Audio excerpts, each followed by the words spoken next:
Buenas tardes. Buenas tardes, profe.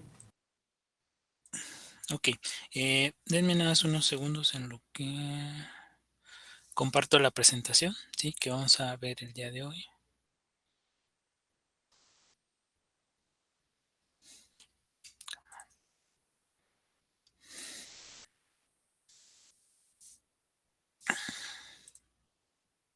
Ok, aquí está. Ah,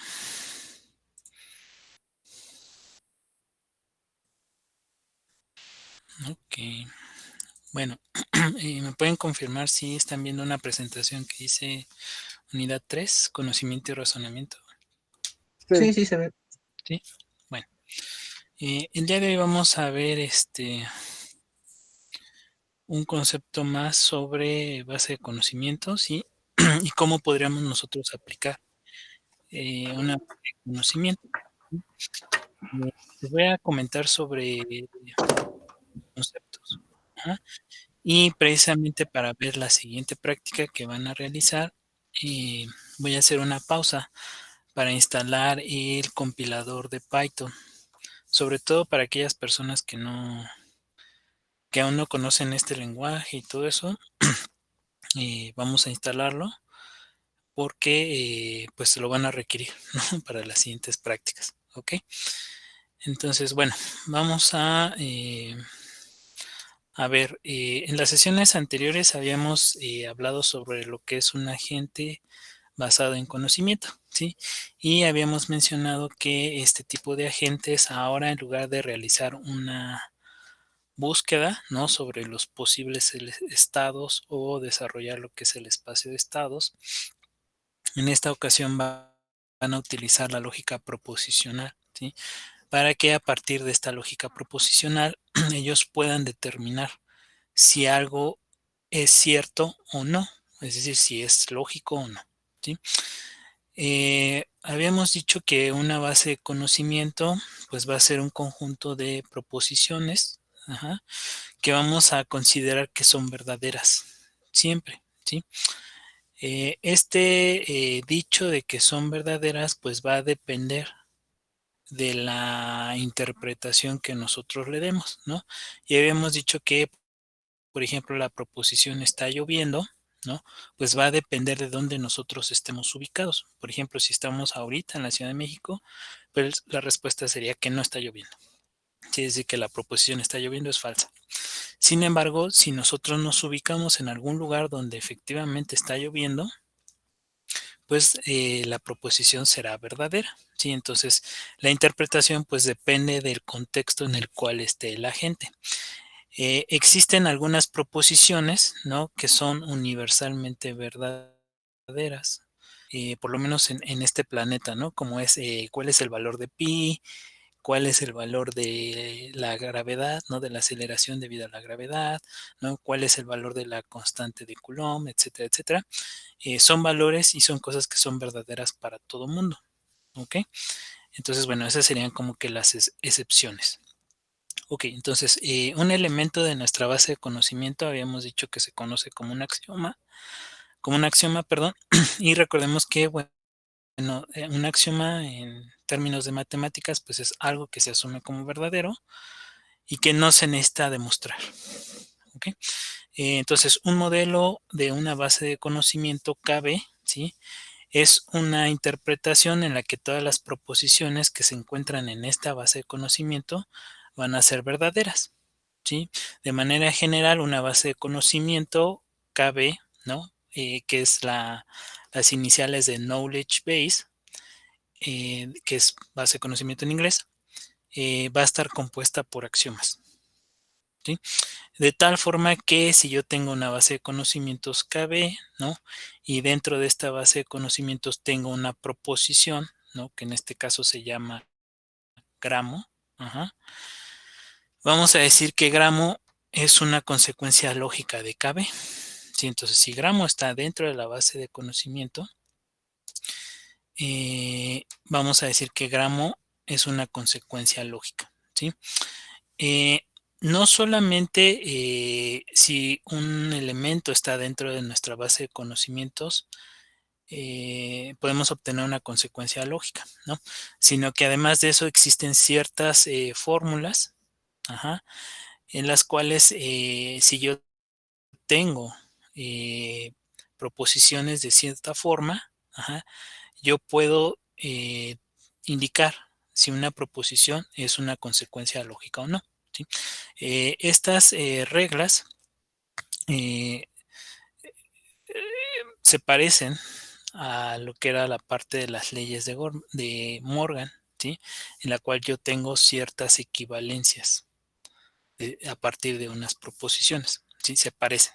Sin embargo, a diferencia de las leyes de Morgan, aquí yo voy a tener a partir de unas proposiciones, ajá, que generalmente se encuentran en una base de conocimiento. A partir de esas proposiciones yo puedo aplicar una fórmula, ¿no? Y saber si alguna otra proposición que no forma parte de la base de conocimiento es una consecuencia lógica, ¿sí?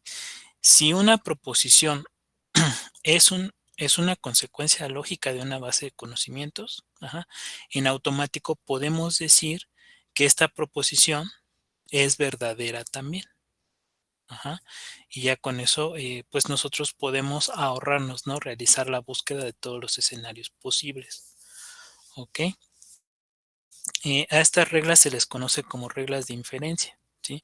Y tienen nombres, pues en latín, ¿no? Uno de ellos es la regla, ¿cómo se llama? Toledo Ponens. En fin, más adelante vamos a ver esas reglas para que ustedes la conozcan, ¿no? Y sepan que las pueden aplicar. Ok, bueno, entonces, antes de llegar a esas reglas, lo primero que tenemos que hacer es definir qué es una base de conocimiento, ¿de acuerdo? Bueno, ya dijimos que la base de conocimientos pues está llena, ¿no?, de axiomas. Ahora, ¿cómo una persona puede crear una base de conocimientos para resolver un problema en particular? Bueno, entonces, para hacer esta base de conocimientos, pues nos sugieren algunos pasos, ¿sí? El primer paso es que el diseñador, ¿no?, de esta base de conocimientos, pues elija un dominio o un mundo para representar, ¿sí? Eh, este mundo o dominio que elija puede ser algún aspecto del mundo real, ¿no? Por ejemplo, cómo la universidad lleva la administración de sus estudiantes, cómo lleva la administración de su currículo, ¿no? También se puede elegir como entorno un laboratorio, ¿no? Con ciertas reglas, ciertos elementos. Eh, Otro dominio que se puede representar es un mundo imaginario, ¿no? Por ejemplo, podemos hablar de un escenario, ¿no?, en el cual nosotros tenemos un circuito eléctrico, ¿no? Y suponer que vamos a modelar cómo se comportan estos circuitos eléctricos. Otro escenario o mundo imaginario puede ser un juego, ¿sí? En el cual yo tengo ciertos elementos y tengo ciertas reglas que se pueden aplicar, ¿no?, a ese juego. Otro posible escenario pues es utilizar un mundo abstracto, ¿sí?, en el cual pues yo puedo trabajar con cierto tipo de números o cierto tipo de conjuntos, ¿no? Por ejemplo, los números imaginarios, puedo trabajar con vectores, puedo trabajar con matrices, puedo trabajar con transformadas, etcétera. Después de que yo ya elegí mi escenario que yo quiero representar, tengo que seleccionar átomos, ¿sí? Recuerden que de la clase anterior habíamos dicho que existen proposiciones atómicas, ¿sí? Estas proposiciones atómicas también se les conoce como átomos. Ujú. Y bueno, tengo que elegir qué proposiciones de ese mundo pues son de interés. Ajá. Cada átomo pues va a tener un significado preciso con respecto a una interpretación prevista, ¿no? Entonces, en este caso, dependiendo del escenario que yo quiera representar, ¿no? Por ejemplo, consideremos el escenario del juego de ajedrez, ¿sí? Un átomo podría ser el caballo avanza 2 casillas hacia adelante, ¿no? El alfil se mueve una casilla en diagonal, ¿no? Diagonal derecha, ¿sí? La torre se desplaza 5 casillas en tal dirección. Ajá. Esos serían átomos, por ejemplo, de un mundo en particular. Luego, una vez que yo ya definí mis átomos o proposiciones que sé que son verdaderas, el siguiente paso es ver precisamente de todas estas proposiciones cuáles es un hecho que siempre van a ser verdaderas o bien definir cuáles de ellas nosotros vamos a asumir que van a ser verdaderas. ¿Ok? Recuerden que aquí cuando ustedes generan una base de conocimiento, ustedes pueden considerar, ¿no?, ciertas restricciones. ¿Sí? Bueno, entonces eso lo toman en cuenta y a partir de esas restricciones ustedes van a decidir cuáles de los átomos que realizaron el paso 2 los van a considerar como verdaderos o bien cuáles van a convertir en axiomas. ¿Ok? La siguiente parte es aplicar esta base de conocimiento, ¿sí? Y en este paso, pues lo que vamos a hacer es un usuario o un agente le va a hacer preguntas. Bueno, más bien, un usuario le va a hacer preguntas a esta base de conocimientos, ¿sí?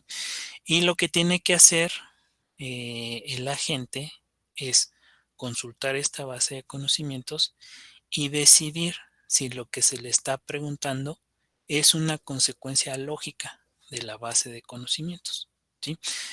Si lo que se le pregunta es una consecuencia lógica, entonces el agente va a contestar que lo que se le está preguntando es verdadero, ¿sí? O bien el agente va a buscar, ¿no?, de la información que se le está solicitando, cuál sería la respuesta de esa pregunta, ¿sí? ¿Cómo va a formular la respuesta? Bueno, pues va a ver los elementos que tiene en su base de conocimientos y a partir de esos elementos eh, va a obtener una consecuencia lógica y esa consecuencia lógica que obtenga sería la respuesta, ¿sí?, a la pregunta que se le está haciendo. A ver, permítanme tantito, ¿eh?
Sí, bueno, bueno. Ok, ya regresé, perdón. Ok, entonces nos quedamos en el cuarto paso, ¿verdad? Sí, profe. Sí, profe. Bueno, entonces en el cuarto paso es preguntarle, ¿sí?, a la base de conocimientos para saber si algo es verdadero o no. La base de bueno, el agente que consulta la base de conocimientos, ¿sí? Nada más dice si una proposición es verdadera o no, o bien te regresa una proposición que es una consecuencia lógica, ¿sí? Como trabajamos nosotros con máquinas, pues generalmente utilizamos una representación, ¿sí? Nosotros vimos, por ejemplo, que una proposición, pues es una frase, ¿no? Pero para introducirla en la máquina, pues la vamos a introducir como si fueran variables, ¿ok? Entonces, bueno, la interpretación, o sea, va a regresar algo, ¿sí? En términos de esas variables. Y ya la interpretación, pues ya se la tiene que dar la persona que pregunta, ¿sí? Obviamente conociendo, pues, qué significan cada una de las variables, ¿ok? Bueno, si una proposición es una consecuencia lógica, por lo tanto es verdadera. Ajá. Y esto se va a cumplir tomando en cuenta la base de conocimientos y una interpretación en particular. Ok, bueno, para trabajar con bases de conocimientos ya se han desarrollado tecnologías específicas, ¿sí? Eh, Inclusive hay lenguajes de programación que les llaman lenguajes simbólicos, ajá, que ya están preparados para aplicar estas reglas de inferencia que les comento. Bueno, que les comenté hace unos instantes. ¿Ok? Eh, Hay algunos módulos, ¿sí? Que se han desarrollado para los lenguajes de programación comerciales, como Java, Python, C++, ¿sí? Y existen otros lenguajes especializados. Estos lenguajes especializados tienen el nombre de Lisp, es uno de ellos, ¿no? Clojure o Clojure es otro ejemplo de ellos, ¿sí? Que ya realizan este tipo de operaciones, ¿ok? Bueno, en nuestro caso, vamos a hacer un pequeño ejemplo, ¿sí? De cómo se aplicaría esta base de conocimientos. Para poder hacer este ejemplo o esta práctica, ¿no? Más bien es una práctica que ustedes van a realizar, este, pues requerimos, ¿sí? Que ustedes tengan instalado Python, ¿ok?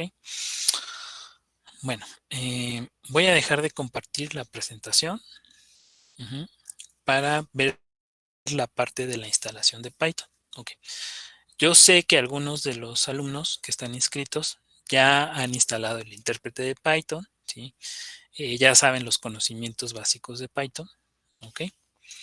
Entonces, lo que les quiero comentar es que, bueno, de los asistentes, si alguno ya tiene instalado toda esta información, pues ya no es necesario que esté presente, ¿no? En la clase, porque el resto, pues va a ser dedicarnos a ver precisamente esos detalles, ¿ok? Entonces, la recomendación, pues sería, pues ya que hasta aquí quedaría la clase con ellos, ¿no? Y nos veríamos entonces la siguiente sesión, ¿ok? Eh, Les comento que la sesión del día viernes no la vamos a tener, ¿sí? ¿Por qué? Porque les voy a enviar ahí información que quiero que revisen, ¿sí? Para que entonces la próxima sesión del día lunes, pues ya veamos los detalles sobre lo que ustedes revisaron, ¿ok? También aprovecho para comentarles que la evaluación del segundo departamental se va a realizar la siguiente semana, ¿sí? El examen. Supongo que todos estarán de acuerdo en realizar el examen el día viernes de la siguiente semana. Lo vamos a hacer de manera análoga como hicimos el primer departamental a través de la plataforma de Class Marker, ¿sí? Y lo vamos a hacer en el horario de clase para que no se les traslape con alguna otra actividad que ustedes tengan. Ok, entonces quiero preguntarles, ¿hay algún inconveniente en que hagamos el examen el próximo viernes? ¿Qué es lo que va a contemplar el examen? Pues va a contemplar la parte de la lógica propositiva, ¿no? Y va a incluir la parte de las heurísticas que hemos revisado, ¿sí? Entonces, pregunta, ¿alguien tiene algún inconveniente con el examen, alguien no puede. Yo sé que no les gustan los exámenes, pero es un mal necesario.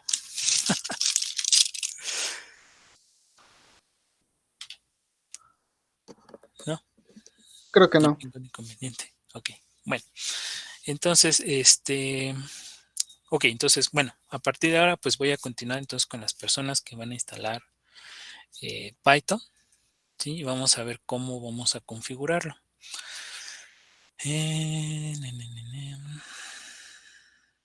Ok.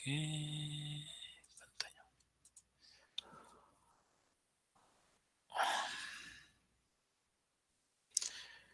Muy bien. Bueno, espero que puedan ver mi escritorio. ¿Sí? Voy a necesitar por ahí algún valiente que vaya a instalar Python, ¿no? Para que nos pueda compartir su pantalla para ir viendo qué paso seguir, ¿sí?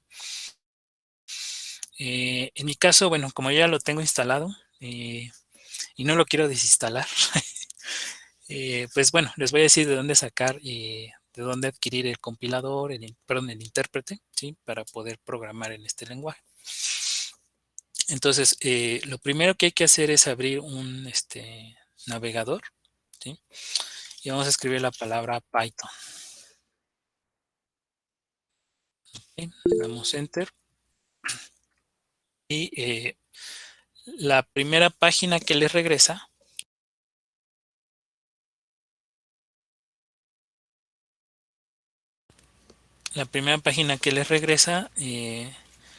cuya URL es algo así como www.python.org. Denle clic, por favor, a esa y los va a redireccionar a la página principal de Python. ¿Sí? Ok, bueno, en esta página principal pues está Python Foundation, ¿sí? Python Software Foundation, que es la empresa que da soporte a este lenguaje de programación. ¿Sí? Python es un lenguaje de programación de alto nivel que puede ser utilizado para programar aplicaciones de escritorio, ¿no? O aplicaciones en una PC, aplicaciones que tengan una interfaz gráfica, ¿sí? Puede ser utilizado para hacer aplicaciones en la web, puede ser utilizado para hacer aplicaciones en dispositivos móviles, celulares, tabletas, Raspberry. Inclusive puede ser utilizado para programar circuitos electrónicos. Esa parte de circuitos electrónicos está apenas en desarrollo, ¿sí? No es, más bien, no está tan desarrollado como sería el lenguaje C o C++, donde sí es un hecho que puedes programar casi cualquier microprocesador o cualquier, ¿cómo se llama? DSP, ¿sí? Sino que es nada más para ciertos modelos, ¿sí? Pero bueno, en general, pues tiene una gama amplia de, de posibilidades, ¿sí? Y bueno, seguramente ustedes conocen que hay consultorías o ciertas organizaciones que se dedican a hacer como que rankings, ¿no? De los mejores lenguajes de programación, los que son más sencillos, los que más personas usan, etcétera, etcétera, ¿sí?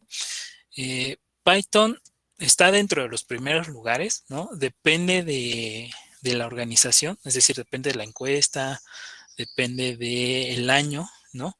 A veces está en primero, luego a veces está en tercero, a veces está en segundo, ¿sí? Entonces, bueno, vamos a decir que está dentro de los primeros 5, ¿no? Y comparte el podium, ¿no? De los primeros 5 junto con C, junto con Java, junto con JavaScript, etcétera. Entonces, bueno, de manera general, aprender Python, pues, tiene sus ventajas, ¿sí? A nivel industrial, pues cada vez más empresas se animan a usar Python, ¿sí? Y bueno, pues los sueldos para alguien que sabe Python, pues son un poco más bajos que, por ejemplo, las personas que saben .NET, ¿sí? Pero bueno, son bastante competitivos, ¿ok? Bueno, después de ese comercial, vamos a ver, Python es un lenguaje que necesita un intérprete, ¿sí? Y esa es una de las razones por las cuales aún no se ha desarrollado Python para la programación de microcontroladores. ¿Por qué? Bueno, ustedes saben que un lenguaje interpretado pues corre más lento que un lenguaje compilado, ¿sí? Esa es una de las razones por las cuales en la materia de sistemas en tiempo real pues ven programas todavía en C, ¿no? ¿O en qué lenguaje están programando con Luis? Sí, en seco. En C. ¿En C? Sí, en C. Ajá. Entonces esa es la razón por la cual todavía usan C ahí, ¿no? ¿Por qué? Porque pues el tiempo de respuesta sí es una consideración importante, ¿ok? Bueno, entonces para descargar el intérprete de Python, en el menú superior aparece la opción que dice Downloads, ¿sí? Y dentro aparecen las opciones de las descargas. Vamos a seleccionar la opción que dice Windows. Observen que no aparece Mac. ¿Ok? Discriminación para Mac. No, perdón, Mac sí aparece. La que no aparece es Linux. Linux. ¿Sí? ¿Por qué no aparece la opción de Linux? Bueno, porque en Linux ya viene instalado por default. Uh-huh. Ok, bueno. Después les va a aparecer algo como esto. ¿Sí? A mí por alguna razón no me aparecen los colores de fondo. Ok, permítanme. Ok, ya. Bueno, les tiene que aparecer algo como esto, ¿no?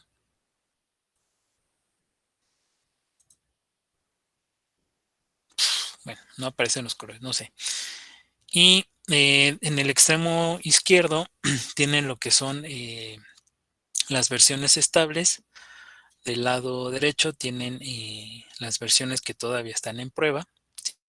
¿Sí? Digamos que la versión actual del intérprete de Python es la versión 3.9. Ajá. Sin embargo, nosotros vamos a trabajar con la versión 3.8. ¿Ok? Entonces vamos a ubicarnos en esta parte donde dice Python 3.8.6 septiembre 24 del 2020. Uh-huh. Y de las opciones que se encuentran en esta parte, vamos a buscar alguna que se adecue a la computadora que ustedes tienen. Por ejemplo, si su computadora es de 64 bits, ajá, van a descargar la opción que dice Windows x86-64, eh, espacio ejecutable, installer. De acuerdo que es esta donde está el cursor. ¿Sí? Si su máquina no tiene o no es arquitectura de 64 bits, pues entonces tienen que utilizar la versión que dice Windows x86 y luego ejecutable o executable installer, ¿no? Ok, entonces les voy a pasar el link.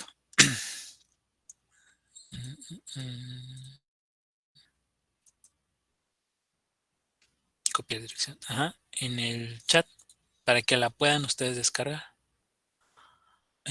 Ok, me preguntan que si es necesario instalar el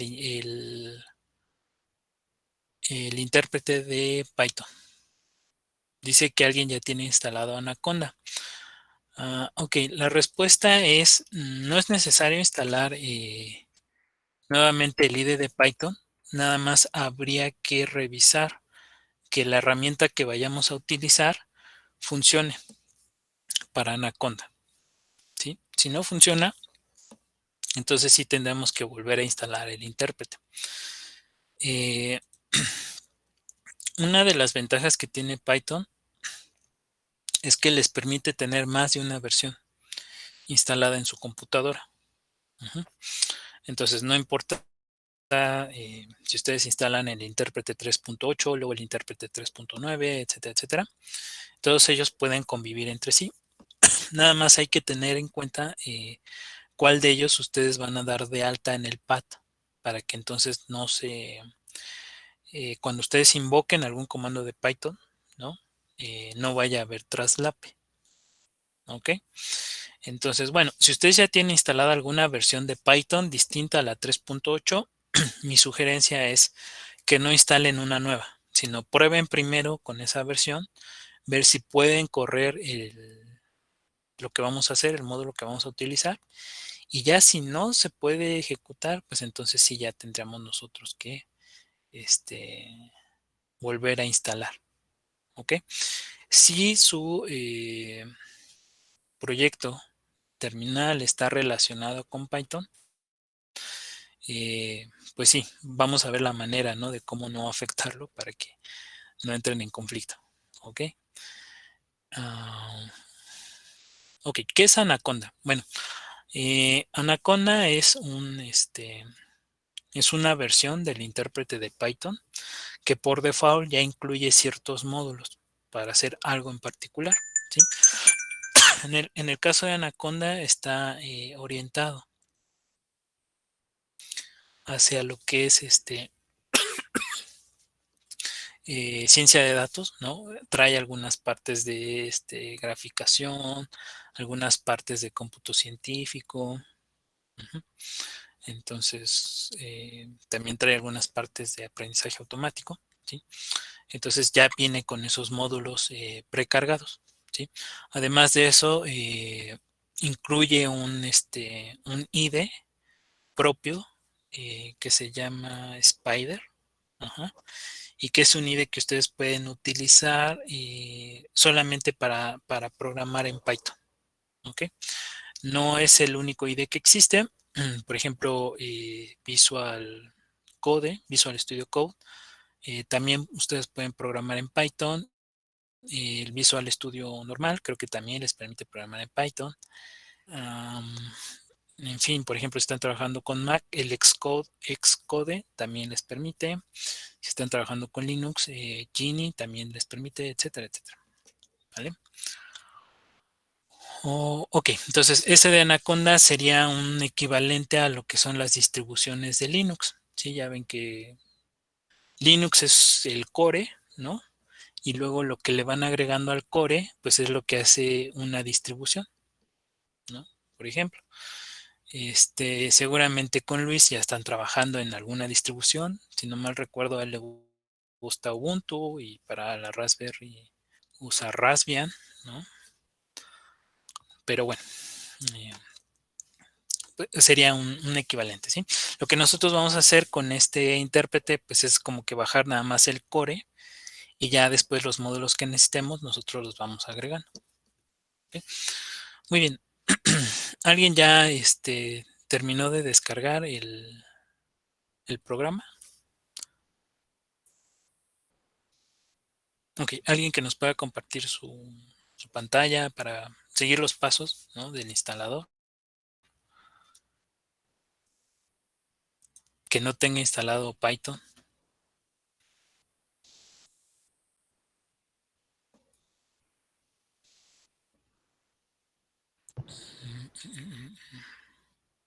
Bueno, si no, aquí les voy a ir mostrando, ¿no? Los pasos, ¿sí? Cuando ustedes le dan doble clic al instalador, les va a abrir una ventana como esta.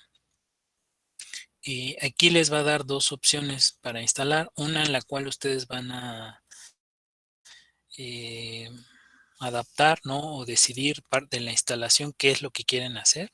Y otra versión que es acá donde dice Install Now, donde ya trae por default, ¿no? Ciertos parámetros de la instalación. Ok. Yo les recomiendo que utilicen la instalación personalizada, ¿no? O customize para que ustedes puedan decidir dónde instalar, ¿sí? Y luego, importante, en la parte de hasta abajo les aparecen opciones de instalación, ¿sí? Entonces, yo recomiendo que las dos opciones las marquen, ¿sí? La última opción les va a servir a ustedes para agregar el intérprete en las variables de entorno de Windows, ¿sí? De tal forma que cuando ustedes abran la terminal, pues no importa en qué ruta estén, ¿no? Cuando ustedes pongan algún comando de Python, pues se los identifique. ¿De acuerdo? Muy bien. Después de que ya hayan marcado estas dos opciones, le dan clic aquí en la opción que dice instalación personalizada. Y aquí les van a aparecer todos los módulos estándar que incluye Python, ¿sí? Uno de ellos es el módulo pip, que nos va a servir para instalar módulos adicionales.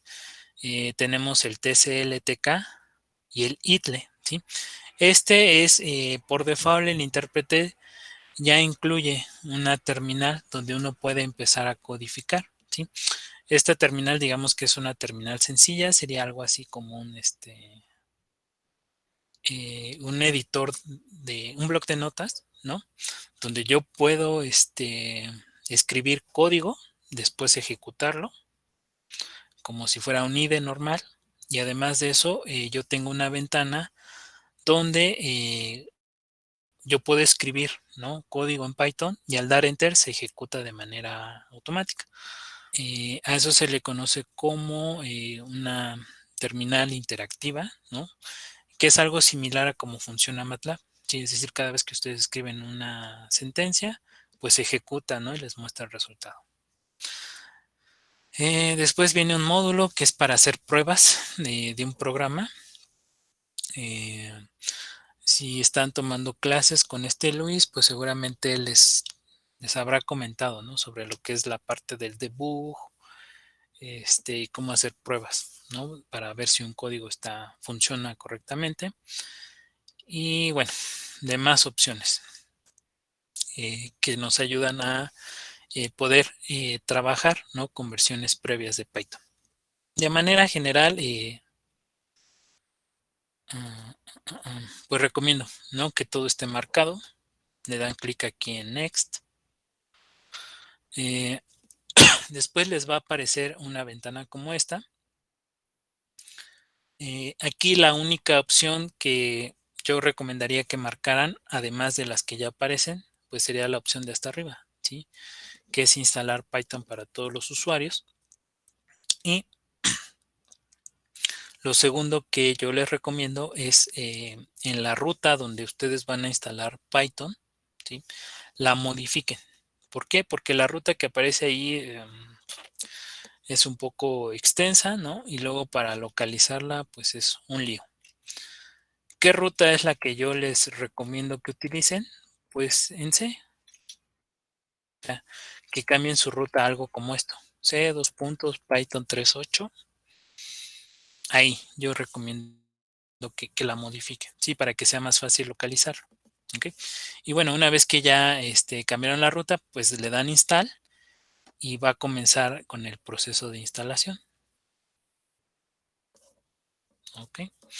En algún punto les va a preguntar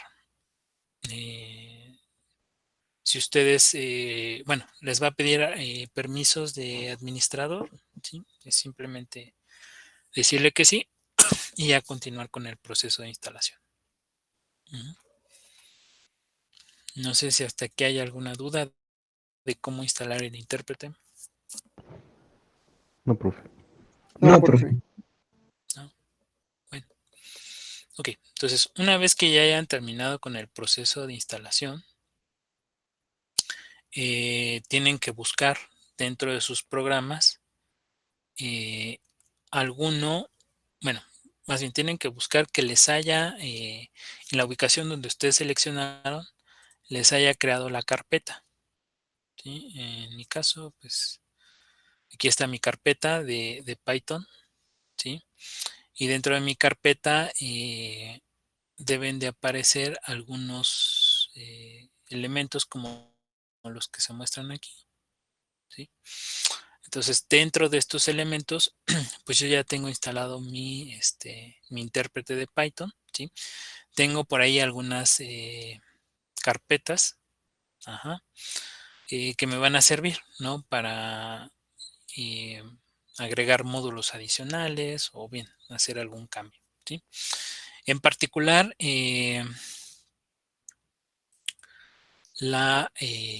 una de las carpetas que vamos a utilizar es la carpeta que dice scripts, ¿sí? ahí es donde nosotros vamos a instalar algo, bueno, vamos a poner los módulos adicionales que nosotros vamos a querer instalar. Ujú. Bueno, entonces nada más para verificar que su instalación esté correcta. Si están trabajando en Windows 10, aquí donde está la parte de la lupa, van a escribir la palabra D, D de dedo, L, E. Ujú. Les va a aparecer un programa que así se llama, le dan clic a ese programa y les va a aparecer como una ventana parecida a un bloc de notas. ¿Ok? Entonces, bueno, las personitas que lo están instalando, pues no sé si alguien está todavía en el proceso de instalación o ya terminaron de instalarlo.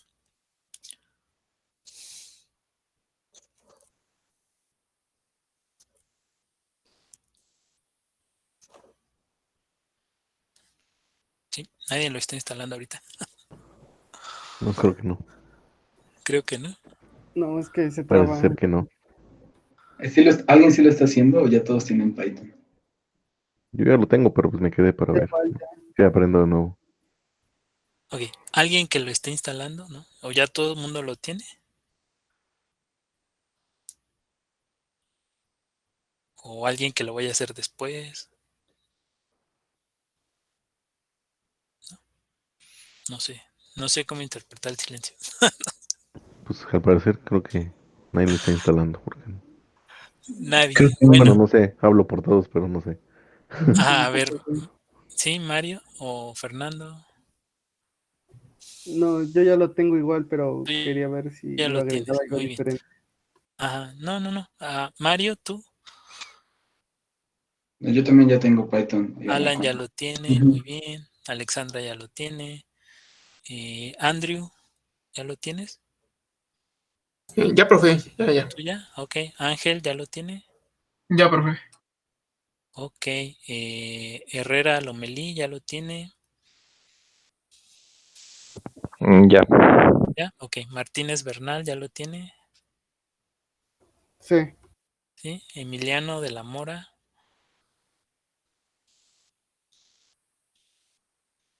Bueno, creo que no puede. Mendoza López, ¿ya lo tiene? Sierra Enríquez, ¿ya lo tiene? Andrés Efraín. Bueno, pues creo que ya todo el mundo lo tiene. Creo que Emiliano sí lo está haciendo, ¿no? Emiliano dice que sí lo está instalando, creo. Ah, Pero ok. Bueno, aquí Emiliano lo está está descargando instalando. apenas. Ujú. Está cargando apenas. Bueno, ok. Ya lo tengo. Ajá, se está bajando. Bueno, entonces Emiliano lo está bajando. ¿Alguien más, además de Emiliano, que lo vaya a instalar? Ok. Pues parece ser que la mayoría ya lo tiene. Pregunta, ¿ya han trabajado con Python? O sea, ya lo conocen, ya saben cómo funciona, todo. Un Casi poco, no, profe. un Casi poco, no. sí. No, no mucho, pero sí. Lo Apenas Entonces, ¿cómo es que básico. lo instalaron? porque le ¿Ah? íbamos a ocupar. Bueno, yo en personal porque le iba a ocupar, pero sí, digamos, lo que no lo manejo No mucho. lo manejan bien. Ok. O sea, apenas voy empezando aprendiendo. Apenas. Ah, muy bien. Eso es bueno. Ok. Bueno, entonces, pues bueno, a Emiliano, entonces dejamos que lo termine de instalar, ¿no? En lo que lo descarga. Emiliano, si tienes alguna duda respecto a la parte de la instalación, pues igual puedes acercarte con Alexandra, puedes acercarte con Alan, ¿no? O en fin, con los demás compañeros para que te vayan orientando, ¿sí? Sobre qué hacer en la instalación. O bueno, si tienes alguna duda, pues igual por Classroom me la puedes enviar para yo poderte orientar en ese sentido, ¿no? Muy bien, entonces, una vez que ustedes ya instalaron el intérprete, la siguiente práctica que vamos a realizar va a ser un chatbot, ¿sí? Un chatbot es un programa eh, que simula a una persona que da respuestas a preguntas. ¿sí? Los chatbots, inclusive creo que vimos un video, ¿no? De introducción a la inteligencia artificial. Y ahí mencionaban un ejemplo, ¿no? Creo que se llamaba Lisa. Un ejemplo de lo que es un programa, ¿no? Donde uno platica con ella, ¿no? Y siempre te da una respuesta, ¿vale? Otro ejemplo del chatbot, pues serían como los asistentes personales, ¿sí? Como Siri o como Google o las bocinas inteligentes, ¿no? Como Alexa, etcétera, etcétera. Entonces, nosotros vamos a utilizar un módulo que se llama PYAML, que es una especie de, bueno, ese módulo lo que va a hacer es utilizar etiquetas XML para representar una base de conocimiento. Y a partir de esas etiquetas XML, nosotros vamos a poder hacer preguntas. Y esta etiqueta va a buscar en la base de conocimientos que tiene alguna respuesta a esas preguntas y es la que nos va a regresar. ¿Ok? Toda la parte de la programación, de la búsqueda, ya está hecha en Python, ¿sí? Y en lo que nosotros nos vamos a enfocar es nada más en la construcción de nuestra base de conocimientos, ¿sí? Entonces, bueno, yo les voy a enviar a ustedes a través de Classroom una tarea que quiero que revisen el día de mañana, ¿sí? Esta tarea consiste en precisamente ver de qué se trata ese módulo, qué etiquetas tiene, cómo se pueden usar, etcétera, etcétera. Y el día lunes entonces ya revisamos los detalles de esa práctica que ustedes van a realizar. ¿Ok? Ok, profe. Bueno, entonces, pues de mi parte sería todo por el día de hoy. Entonces, pues nos vemos la siguiente sesión. Espero que tengan un excelente día. Hasta luego. Igualmente, profe, hasta luego. Sí, profe, hasta luego. Gracias, profe, igualmente. Hasta luego. Bye. Hasta luego, profe. Bye, bye.